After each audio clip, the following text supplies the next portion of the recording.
여러분, 이것이 무슨 글자이겠습니까?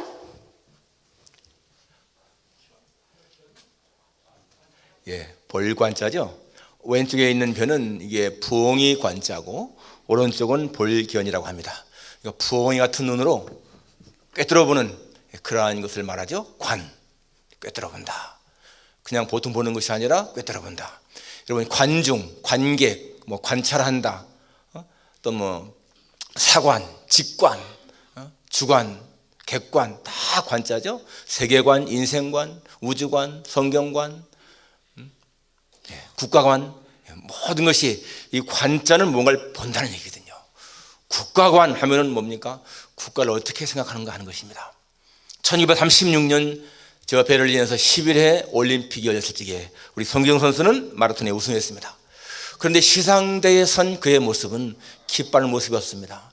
오히려 고개를 숙인 채 침통한 표정이었다고 합니다. 나중에 기자가 물었습니다. 왜 그런 좋은 자리에서 기뻐하는 표정이 없었는가? 그때 손기영 선수가 하는 말이, 나라를 잃어버린 사람이 뭐가 행복해서 기뻐하겠는가? 라고 대답했습니다. 가슴에 일장기를 달고 우승했기 때문에 태극기였으면 기뻐했겠지만은 일장기를 단 사람이 뭐가 기뻐했겠는가? 그 후에 52년 지난 1992년 저 바르셀로나 올림픽에서 우리 황영조 선수가 우승했지 않습니까? 그는 그때의 결승전에 보이는 저만치 보일 때부터 손을 흔들면서 기뻐하면서 뛰어 들어왔습니다. 그리고 시상대 위에서 그는 환호했죠. 뒤에 든든한 국가가 있다고 하는 것이 얼마나 자랑스러운 것인가 보여집니다. 여러분, 최근에 보십시오. 나라가 위태하고 약한 그런 나라들, 그런 자기 나라를 탈출해서 애국을 사는 사람들이 얼마나 많습니까? 사람들에게는 그런 국가, 지상의 국가가 있지만은 우리 크리스천에게는 두 개의 국가가 있지 않습니까? 지상의 국가와 하나는 천국입니다. 천국을 믿는 사람들은 그 천국 때문에 자신의 목숨까지도 바칩니다. 순교하는 사람들은 여러분, 천국을 지키기 위해서, 천국을 소유하기 위해서 목숨을 바치는 사람들입니다. 중요하죠, 국가관. 그러니까 사람은 그 사람의 인생관, 세계관, 국가관, 이것이 어떤 것인가에 따라서 달라집니다. 그 중에 중요한 것이 인생관 아니겠습니까? 인생을 어떻게 보느냐 이것입니다.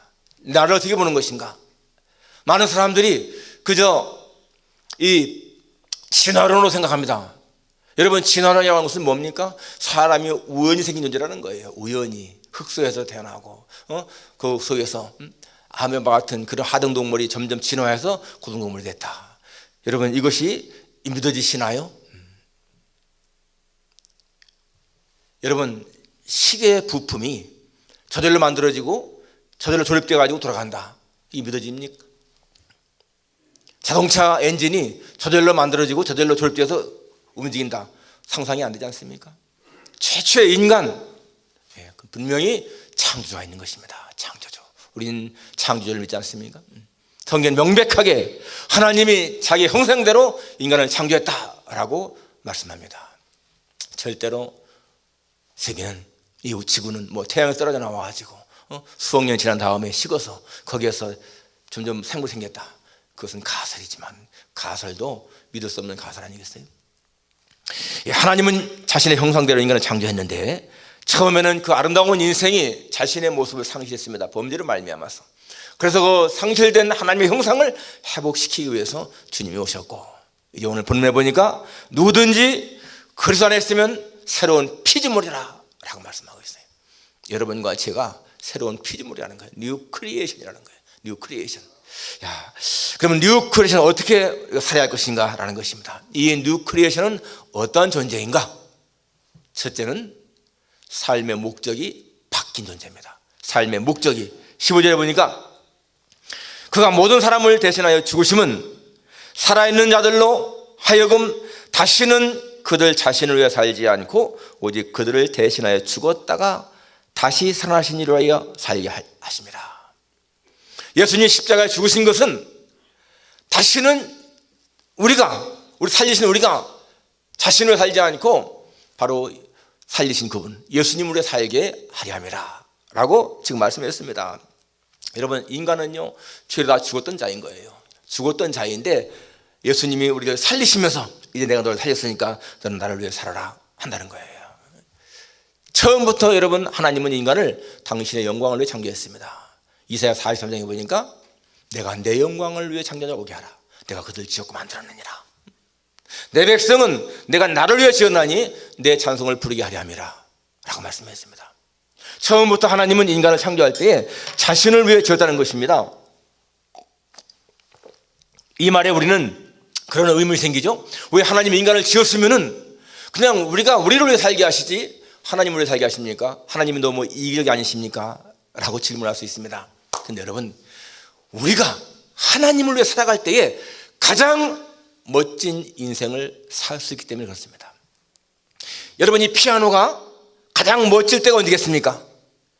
사람이 두드려서 우리 피아니스트 김주수 양이 다 피아노를 치셔서 아름다운 소리를 낼 때, 우리가 들을 때에 이 피아노는 존재의 가치가 있는 거 아니겠어요?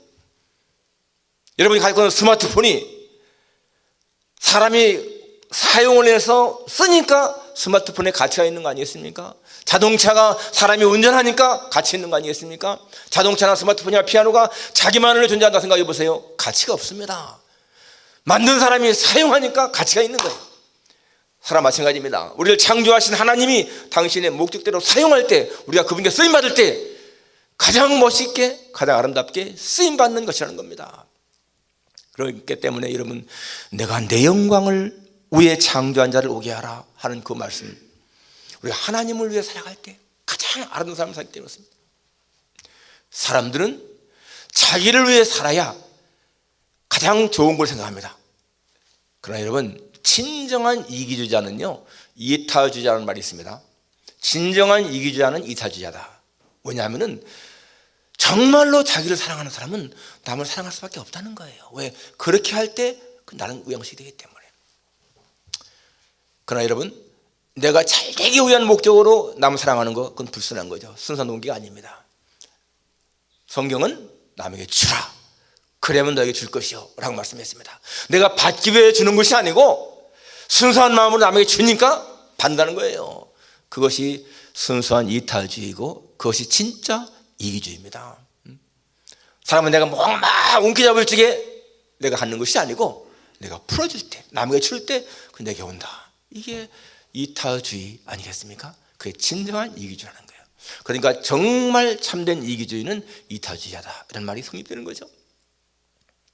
그런데 죄에 갇힌 인간들은 그걸 모릅니다. 어떡하면 내가 움키고 나만 잘 되게, 그런 사고방식 살게 되지 않습니까? 그것은 절대로 올바른 것이 아니라는 거예요.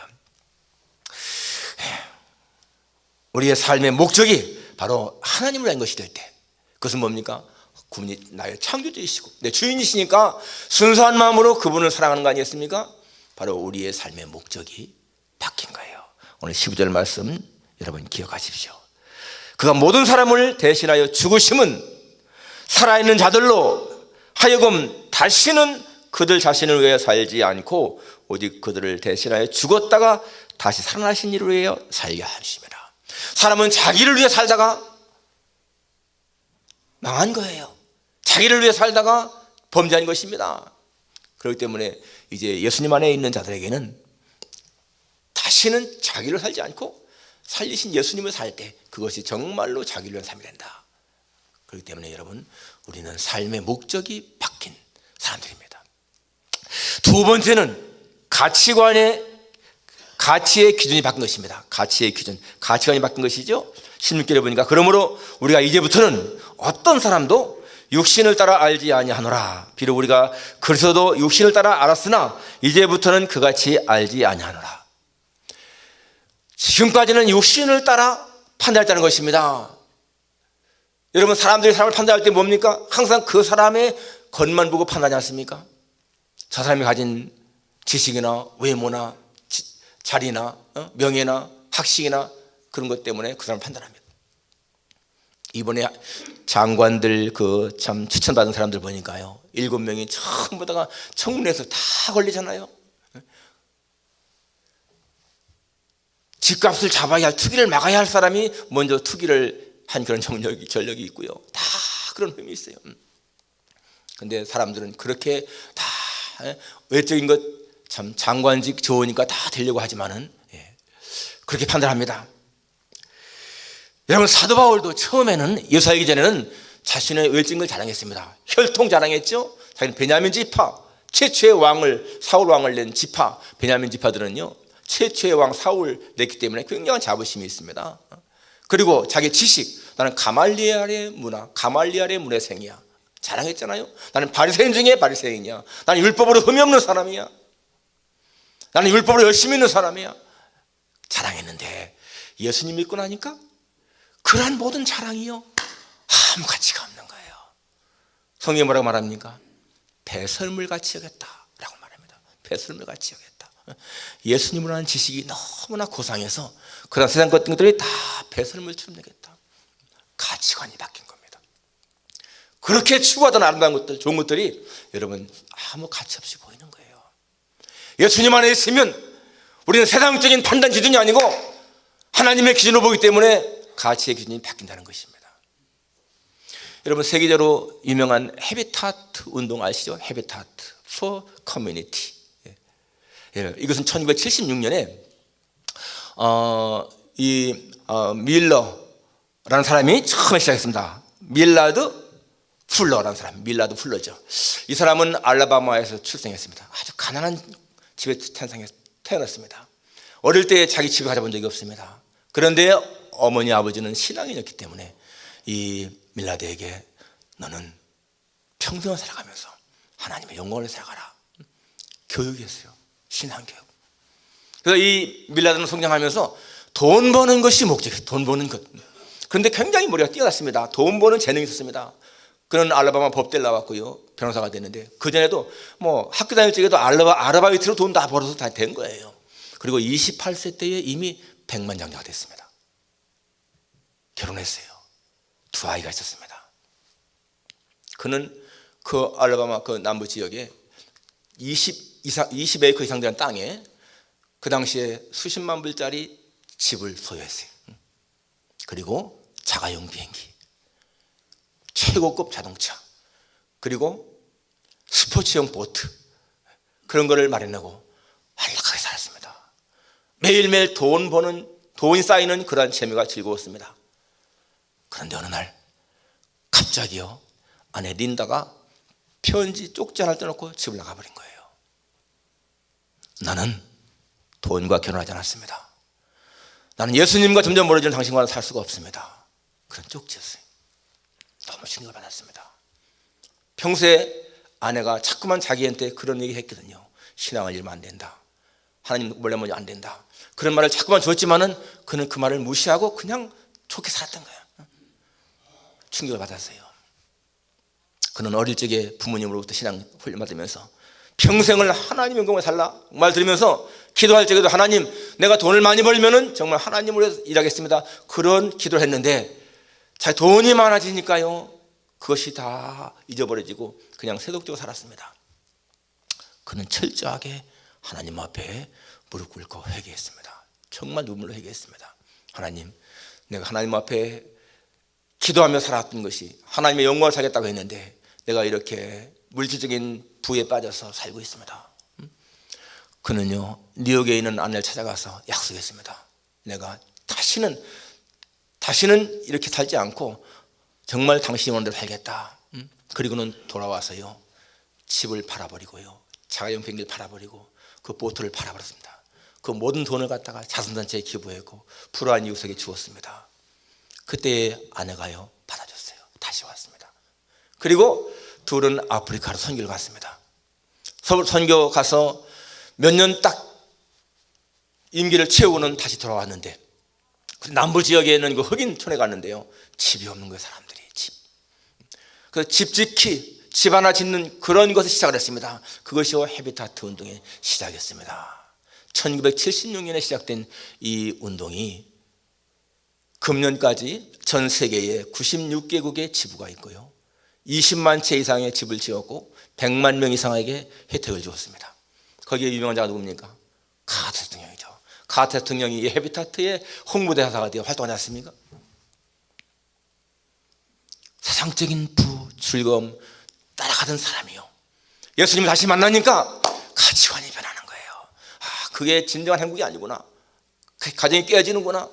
여러분, 돈 많이 벌고 깨어진 가정이 얼마나 많습니까? 가치관의 변해. 인생의 가치는 어떤 가치를 가지냐에 따라서 달라지는 것입니다. 그 사람의 세계관, 물질관, 역사관, 그 사람 바뀌는 거예요. 제가 금년에 목사 된 지가 꼭 34년 됐습니다. 그리고 제가 34세 때 목사 안수 받았습니다. 그러니까 34년 동안 살다가 목사 안수 받고 34년, 지금 딱 중간에 와 있어요. 저도 목사 되기 전에 그렇게 회사 다니다가 내가 어떻게 사는 것이 정말 가치 있고 의미 있게 사는 것일까? 그런 고민 때문에 하나님 앞에 기도했잖아요. 그때 하나님 주신 답이 뭐라고 했습니까? 제가 몇 번 말했죠? 남을 위해 살아라. 그것이 너를 위해 사는 최선의 길이다. 그것이 제가 응답받은 것입니다. 남을 위해 사는 것이 나를 위해 사는 최선의 길이다. 그리고 목사 된 이후로 지금까지 여러분 저는 정말 목사라는 이 직함 하나만으로 진짜 만족합니다. 목사 가장 좋은 거예요. 세상에 저에게는 다른 사람은 각자 자기의 직업이 좋은 거예요. 저에게는 어떠한 수식보다도 목사 그 하나입니다.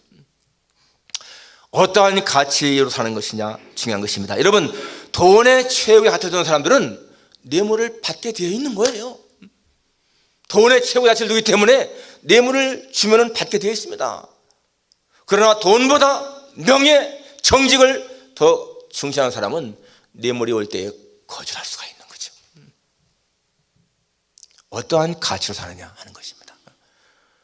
하나님 믿는 사람들은 하나님의 말씀에 최후의 가치를 두기 때문에 우리는 세상적인 사람과 사는 것이 아니고 정말 여러분 세상적인 출세나 세상적인 명예나 그런 것이 중요하다는 것을 알잖아요. 우리에게는 하나님의 뜻대로 사는 것이 더 중요하다 알지 않습니까? 그게 가치관이거든요. 예수님 안에 있는 사람에게는 그러한 가치관의 변화가 있다는 것입니다. 마지막 세 번째는 세상을 평화롭게 하는 그런 사람입니다. 18절 19절에 보니까 모든 것이 하나님께서 났으며 그가 그리스도로 말미암아 우리를 자기와 화목하게 하시고 또 우리에게 화목하게 하는 직분을 주셨으니 하나님이 우리를 화목하게 하고 하나님 앞에 하나님과 우리를 그 다음에 화목하게 하는 직분을 주셨다. 또 뒤에 보니까 하나님께서 그리스도 안에 계시사 세상을 자기와 화목하게 하시며 그들의 죄를 그들에게 돌리지 아니하시고 화목하게 하는 말씀을 우리에게 부탁하셨느니라. 우리는 화목하게 하는 직책도 받았고 화목하게 하는 말씀을 받았다는 거예요. 전하라고. 그러니까 우리는 사람들을 하나님과 화목하게 하는 그러한 직분을 받는다는 거예요. 여러분 십자가는 무엇입니까? 십자가는요 하나님과 우리 사이를 화목케 하는 거 아니겠어요? 사도 바울은 처음에 십자가를 수치상경으로 봤습니다. 왜냐하면 신명기 21장 24절에 보니까 나무에 달린 자마다 저주받았느니라 그랬습니다. 나무에 달린 자는 저주받았다. 그렇기 때문에 사도 바울은 처음에 예수는 저주받은 자야 자기 죄 때문에 그랬습니다. 그런데 예수를 믿고 나니까 예수님의 저주받은 것이 당신의 죄 때문이 아니고 바로 인간들을 구원하기 위한 저주였구나 깨닫지 않습니까? 그러니까 사도 바울이 그 다음부터 뭐라고 합니까? 나는 십자가 외에는 자랑할 것이 없다. 십자가밖에는 자랑할 것이 없다. 처음에는 수치에 담겨있는 것이 저주에 담겨있는 것이 이제는 믿고 나니까 깨닫고 나니까 여러분 그 십자가가 최고의 가치 있는 것. 불신자들에게는 십자가가 미련한 것이지만 구원받은 우리에게는 하나님의 능력 아닙니까? 깨달은 거예요. 바울이 깨달은 것이 뭐예요? 십자가의 비밀이잖아요. 십자가 속에 하나님의 사랑이 있고 십자가 속에 사탄을 이기는 능력이 있고 십자가가 우리의 모든 것이구나 깨달은 기쁨. 그래서 화목하게 하는 기쁨. 그렇기 때문에 사도 바울은 평생을 그렇게 여러분 복음을 위해 뛴 겁니다. 죽도록 복음을 증거하는 일에 매진한 거 아니겠어요? 왜? 십자가의 사랑을 깨달았기 때문에.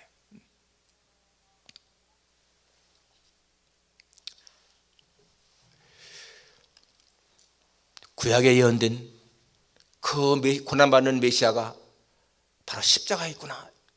여러분 이사야 54장 읽어보게 되니까 그가 찔림은 우리의 허물을 인하며 그가 상함은 우리의 죄악을 인하마라. 그가 징계를 받음으로 우리가 평화를 누리고 그가 채찍에 맞음으로 우리가 나음을 입었다. 그것이 누굴 가리키는 것일까? 몰랐는데 십자가를 보면서 저 십자가를 진 예수님이 바로 구약의 선지자가 예언한 그 고난받는 종이구나, 이게 깨달아진 거예요. 바로 십자가는 여러분, 하나님과 인간 사이를 화목시키는 하나님의 귀한 도구인 것입니다. 바로 그렇기 때문에 우리는 그 십자가를 바라보면서 그렇게, 우리는 여러분 정말 세상을 화목하게 하고 평화롭게 해야 할 도구로 쓰임받는 사람들이다. 프란시스의 기도처럼 주여 우리를 평화의 도구로 써주소서. 미움이 있는 곳에 사랑을, 분화가 있는 곳에 일치를, 의욕이 있는 곳에 믿음을. 여러분, 그렇게 우리는 쓰임받는다는 것입니다. 여러분, 그것은요 가정에서부터 시작돼요. 가정에서부터 평화의 도구로 쓰임받는다는 것입니다. 또 워룸이라고 하는 영화 있어요. 워룸, 짤막하게 나온 거 제가 우리 교회 그 웹사이트에 올렸습니다. 워룸, 거기 동영상에 들어가 보세요. 한 5분 정도 되는 짤막한 거 끄는 것인데 너무 강렬한 메시지입니다. 아주 강력한 메시지. 워룸이 뭐겠어요? 전쟁, 룸, 방이잖아요. 전쟁하는 방이라, 전쟁하는 방. 이게 뭡니까? 기도의 방인 거예요. 기도의 방. 거기 톤이라는 남자와 그 안에 아주 불화가 많았죠. 근데 바로 이웃에 있는 여자분이, 나이 든 분이 오셔서 이제 얘기합니다. 내 남편에 대해서 좀 불만 있는 거 한번 써봐라. 쫙 쓰죠. 뭐 레터 용지에다 2장인가 3장 쓰지 않습니까? 딱 주니까 읽어보지도 않는 거예요. 나는 읽어보지 않겠다. 그러면서 지금 내가 싸우는 대상이 뭔지 아느냐? 나는 영적인 싸움이지 남편과 싸움이 아니다. 그러면서 딱 이 여자가 말하는데요, 얼마나 파워풀한지 몰라요. 진짜 깨우치는 거야. 영적인 싸움이지 절대로 부부간의 싸움이 아니라는 거예요. 그걸 깨닫고 나서 이 여자가 정말 집안에 있는 걸 막 밖으로 내던지면서 사탄 향해서 소리치잖아요. 내가 다시는 너한테 속지 않겠다. 아주 너무나 강렬한 그런 것입니다. 영적인 전쟁. 가정에서부터 여러분, 부부싸움 한다는 것은 절대로 부부간의 문제가 아니라는 거 기억해야 됩니다. 이게 영적인 싸움이라는 거예요. 한번 여러분 동영상 꼭 보세요. 우리 웹사이트에 들어가셔가지고 5분 정도니까, 아니면 이따가 우리 아래층에서 한번 보여주든지. 굉장히 짧은 것이지만은 아주 파워풀합니다. 가정에서부터 화목이 이루어져야 되고, 직장에서, 교회에서 이루어져야 되는 거예요. 여러분, 사탄은요 작은 불씨 하나를 던집니다. 갈등, 불화 던지는 거예요. 이게 퍼져나가는 겁니다. 그러니까 교회가 작은 게 들어오기 시작하면은요 막 퍼져나가잖아요. 그렇기 때문에 여러분, 그래서 기도가 필요한 거예요. 한 사람의 기도, 두 사람의 기도가요 그걸 끌 수가 있습니다. 우리 금요일 날마다 모여서 기도하는 거 작은 것이지만은 교회를 지키는 거예요. 바로 교회의 파수꾼인 겁니다. 파수꾼. 화목을 위해서 우리가 해야 할 일이 얼마나 많은지 알 수가 없습니다. 그렇기 때문에 여러분, 이게 전부 다가요 입에서 나옵니다. 입에서. 말 때문에, 그 아까 말한 부부도 말 때문에 막 다투기 시작되거든요. 그러니까 덕 있는 말, 위로하는 말, 용서하는 말, 사랑하는 말, 이런 말을 쓰면 얼마나 좋겠습니까? 그 상대방이 막 감정을 긁는 말 쓰고요, 막 상처를 주는 말 쓰고, 그러니까 문제가 생기잖아요. 그러니까 입은 참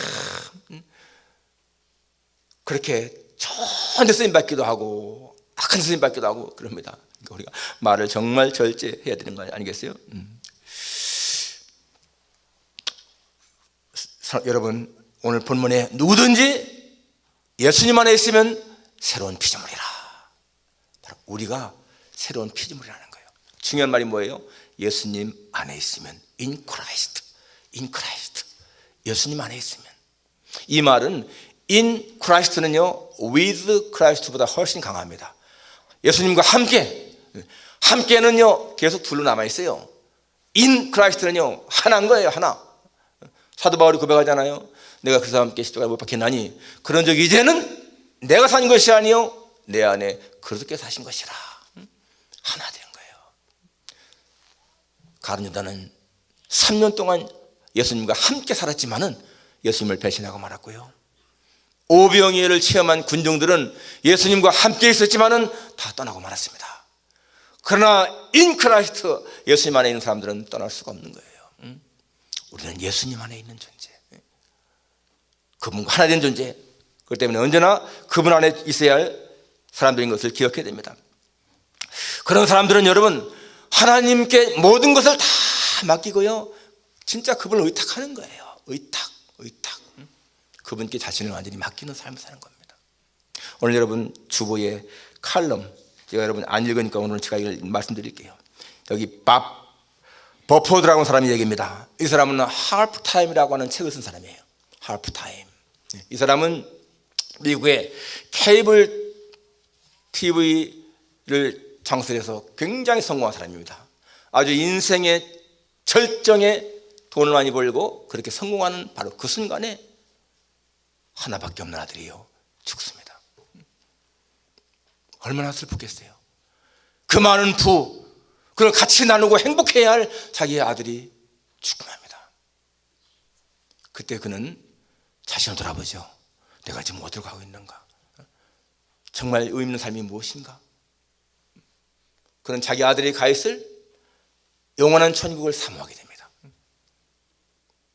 그러면서 그는 하프타임이 뭐예요? 축구 경기에서 여러분 중간이잖아요. 전반전 끝나고 후반전 시작되는 그 중간. 여러분 축구 경기가 언제가 중요해요? 전반전이 아무리 잘 뛰어도 결국 승리는 후반전에 결판납니다. 그렇잖아요? 후반전이 좋아한다는 얘기야. 근데 그 후반전과 전반전을 나눠주는 하프타임, 이게 중요한 거예요. 하프타임. 그는 자기가 성공을 위해서 뛰었던 그런 돈 많이 벌고 부해지는 그런 인생을 전반적으로 생각을 하고요. 이제는 성공을 위해 달리는 삶이 아니고 이제는 의미 있는 삶을 살아야 되겠다. 그게 후반전의 인생인 거예요. 후반전. 그런데 그 중간에 하프타임에 바로 예수님이 계신 겁니다. 예수님을 뜨겁게 만난 거예요. 결국 그는 하프타임은 예수님을 만나서 자기 인생이 변하는 계기다라는 것입니다. 여러분 어떤 사람은요 20대에 하프타임을 경험하고 어떤 사람은 50대에, 어떤 사람은 70대에, 심지어 어떤 사람은 죽을 때까지 하프타임을 경험하지 못하고 죽은 사람도 있습니다. 가능하면은 일찍 하프타임 경험하는 게 좋잖아요. 아까 말한 것처럼 저 같은 경우도 30대 초반에 하프타임을 경험한 거 아니겠어요? 섞여 보십시오. 세리로 이렇게 살다가 바로 예수님의 부름받고 예수님의 제자 된 것, 하프타임을 딱 경험하고 후반전의 인생은 예수님을 위한 삶이 되지 않습니까? 베드로 어부였는데 예수님이 부르시니까 바로 그 하프타임을 통해서 그의 인생은 변하지 않습니까? 예수님을 만나고 자신의 인생관 가치관이 변한 사람들은 하프타임을 경험한 사람이고 그 사람들은 후반전을 사는 사람들인 것입니다. 오늘 여러분이 진정한 후반전 인생 사는 것인가, 아니면 아직도 하프타임을 경험하지 못했는가, 자신이 한번 점검해 보십시오. 예수님을 만나서 여러분의 삶의 목적이 바뀌고 가치관이 바뀌고 진짜 나의 삶이 사람들에게 화목을 전하는 그러한 것이라고 깨달은다면 그는 이미 하프타임을 지나서 여러분 후반전의 인생을 사는 거예요. 후반전의 인생은 성공을 위한 삶이 아니고 의미 있는 삶을 사는 것이다. 전반전에 내가 어떻게 살았더니 간에 여러분 이제 내 후반전의 인생은 정말 내 어떤 개인적인 영화, 부귀 그것이 아니고 정말 의미 있는 삶, 인생의 가장 멋진 삶을 살기 위해서 달려가겠다. 그게 후반전의 인생인 것입니다. 그 안에 있는 저는 누구든지 새로운 피조물, 뉴 크리에이션, 여러분 정말 뉴 크리에이션으로 살아갈 수 있기를 주님의 이름으로 축원합니다. 기도하겠습니다. 감사합니다, 아버지 하나님.